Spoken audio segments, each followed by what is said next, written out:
So again, here is Jimmy here at O'Reilly's. We have here to look at now a Mitsubishi L200. I did just have a Nissan Navara here. Could have made a video on it really, but anyway, I didn't end up doing it. But we'll get this one done. Mitsubishi L200. So it's got obviously engine light on and DPF lights. Okay, so here's what we've got. A little smoke symbol and an engine management light on. Okay, we're going to use the X431 Euro software. I'm going to use that.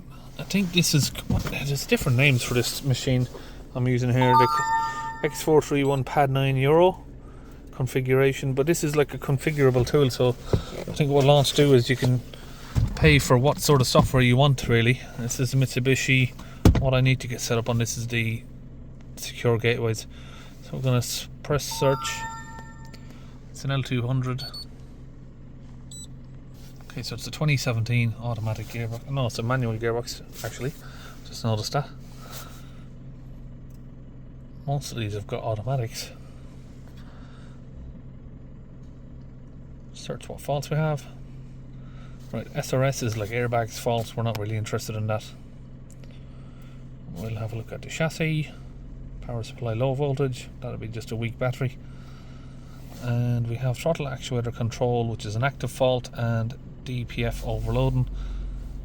Right, so let's have a look if we can find. Right, what I'm going to do at the minute, because we've got a throttle fault, I'm going to ask Brian here to just get us delivered down a throttle body for it.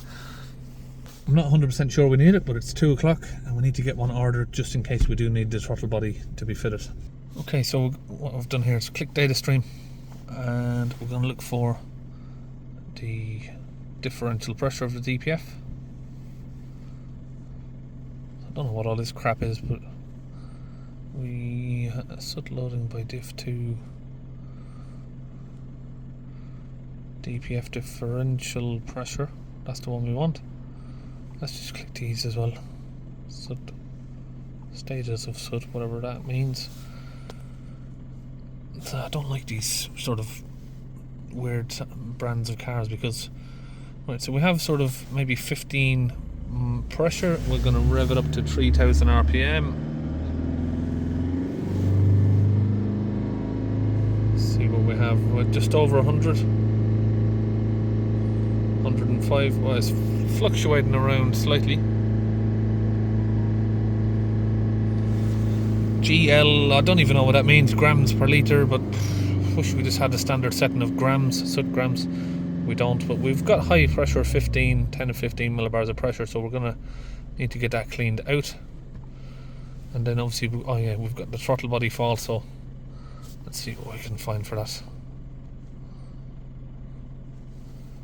We don't have a throttle body listed. Actuator, no, we don't have that either. Air control valve, it can be called. No. Inlet control valve, maybe something like that. Let's just go through the list and see if we can find anything relating to it.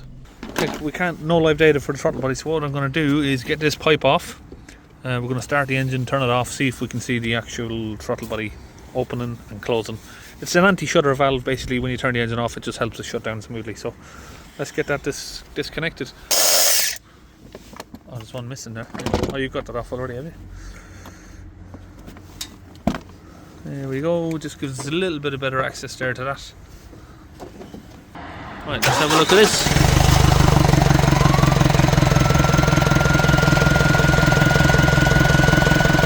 Turn it off. Yeah, no movement. That's definitely dead. I can hear it buzzing. You can hear it, yeah. Battery out. Casing out. Right, that's that out. 4 bolts. See, it's a bit oily around there. Okay, so we checked the plugs. We got 12 volts. Pin 2, we've also got 12 volts. Got our 5 volt signal. Start it up. Turn it off. That's what we should see there. Got a new part here, and you can see it's doing what it should be doing. So that should close to shut the engine down. Right, so let's get that fitted. So that's just 4 bolts there. Yeah, we forgot to put that on. Let's get this little bracket back in.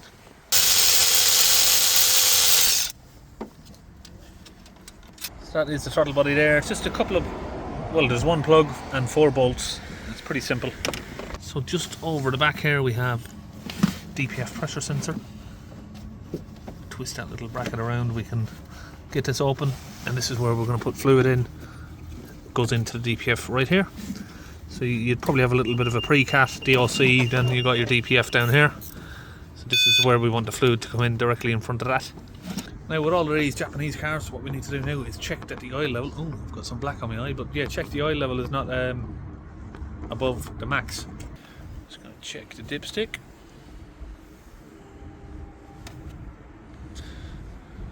Clean. Right, so that X is where it cannot be. It's a little bit above, but it's okay. Just get our intercooler hose back onto the throttle body. Let's get our little cleaning solution in there. Flip it around so we can see what we're using. Launch UK. The best. We've actually figured out a little way to make our Launch UK fluid a bit more potent. Add a couple of different mixtures, herbs and spices. Get it to work a little bit better, and we're going to get it added into this vehicle here, and that's our secret blend. I'm not giving that out, my secret blend, so if you want it, you got to come to me.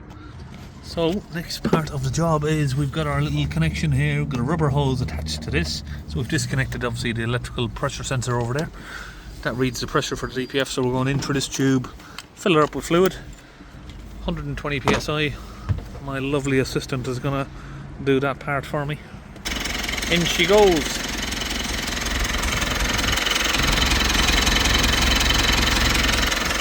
So while he's injecting the fluid, it's been going in for a few minutes on idle now, so I'm going to hold the revs up. 3000 RPM if we can get it to stay steady.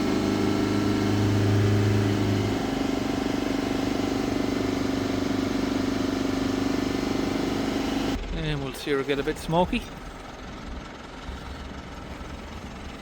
Okay, back in at the live data. I was hoping to show you this pressure drop down, but it looks like it's already dropped before we've got a chance to come in and set it up.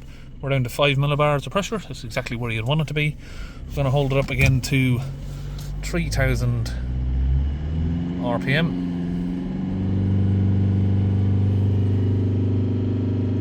45. See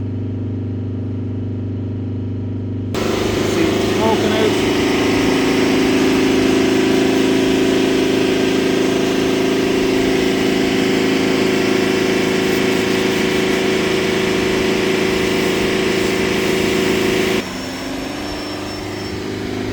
That's just steam from the heat and the cleaning fluid. The old part there. So I'm just going to hold the revs on that now for 2 or 3 minutes, just until all of the smoke goes away. And then once the smoke's gone, we know the DPF's dry, and we can have a recheck of the pressures.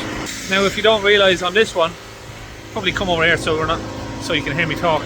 But the reasoning behind why the DPF's blocked in this is because the throttle actuator has failed, and then it's obviously set off the limp mode on the truck itself. Then once the engine light's on, you start to accumulate soot. So if you do got an error like that, it's best to get it fixed as quickly as possible before you block up your DPF. But what this is now is just an overload of soot. So we've used our cleaning fluid to get that down, and yeah, so basically that's it. The DPF hasn't blocked for no reason. It's blocked because of a fault, and that's normally the case when you get a soot overloaded case. If it's due to high miles and you know it's regenerating too often, you can get an ash build up, or you get a damaged DPF that can also just. In those cases, you might not have an underlying fault, but in this case, we do. Okay, so back inside, we're still on 5 millibars of pressure. That's come down to 1.7 GL. I'm not really too sure what the GL stuff is about. Just hold the revs up a bit. I'm not familiar with that calculation stuff, but just wish they'd just done it in normal grams. What we're going to need to do now is some special functions. So we're going to engine off, ignition on, and see what special functions we have available for this car. Right DPF regeneration, we don't need to do none of that. Initialization, this one, throttle value, let's do that.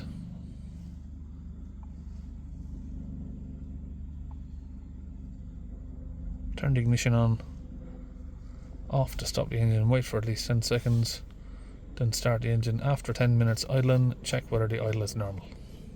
Now, as always, if we've cleaned out the DPF, we always do, if we can, reinitialization of the actual DPF itself, because now it will start from scratch on a freshly clean DPF. Okay, so next thing we can do now is go back, and now we can clear the fault codes, ignition on, and that's complete. Now that's complete, we read the fault code, make sure that it's gone. All of that's done, we cycle off the ignition and then restart. Make sure that all of the lights have gone out. So we've still got our DPF light on for a sec there, and it's gone now. If not, I was going to say we just do a couple of miles journey in it, and then that should distinguish. So it looks like that's it, all of the lights are out now. Now we take it out on a test drive. As you can see, we are back in business. We have full power. Now, as always, we do 4 or 5 miles test drive, make sure everything's fine, and then we'll basically finish up soon. So that's it. We have one Mitsubishi L200 all sorted. Pretty quick, really. Nice, quick, easy, straightforward job. That's the way we like it. So see you on our next video.